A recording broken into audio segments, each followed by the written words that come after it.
You know somebody's a good worker and we promote them because they're a good worker. And we expect them to be a good leader, but we didn't give them the adequate training. This is a problem.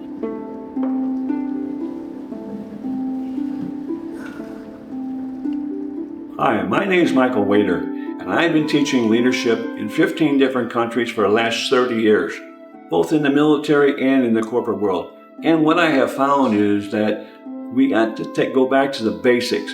We have to teach people to take care of the people. You know somebody's a good worker and we promote them because they're a good worker. And we expect them to be a good leader, but we didn't give them the adequate training. This is a problem. I try to help companies and organizations so that they can give those middle managers who moved up into leadership position better leadership skills. It also works for senior managers. You know, that corporate leader who's gotten all the way up to the COO or the CEO, sometimes they forget some of the basics of leadership that they're supposed to be doing. That's not good. We got to remind them, we got to help them, we got to show them how to use a little bit of empathy, and we have to get them to remember that if those leaders take care of the people will take care of the process.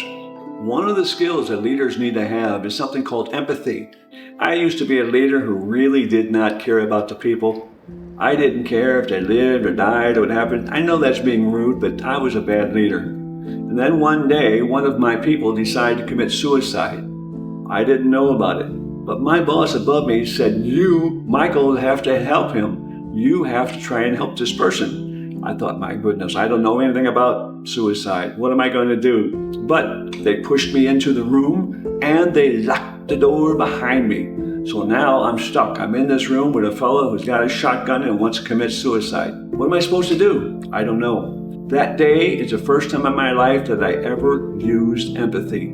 I just sat there on the bed across from him and I stayed quiet. And guess what? That was the right thing to do. That young man poured out his heart to me and told me many, many things, the reasons why he didn't want to live anymore.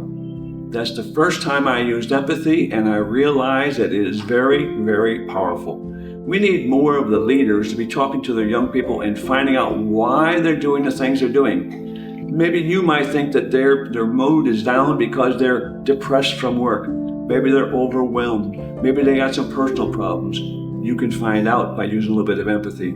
Talk to them. Ask them a few questions. Don't pry into their private life, but just ask them what's bothering them. Try to get to know your people better. If you do that, it's going to work much better for you. I would recommend that you think about one phrase that I use in all my leadership classes. If you take care of the people will take care of the processes. Get to know your people better. Find out what's causing them for poor performance, or even if it's great performance, finding out what they're doing. Get to know those people, and your workers are going to be working harder than ever for you and for the company because they know you care about them. I highly recommend it, and I think it's something you need to look into. This is Mike Wader, and I hope you have a great day.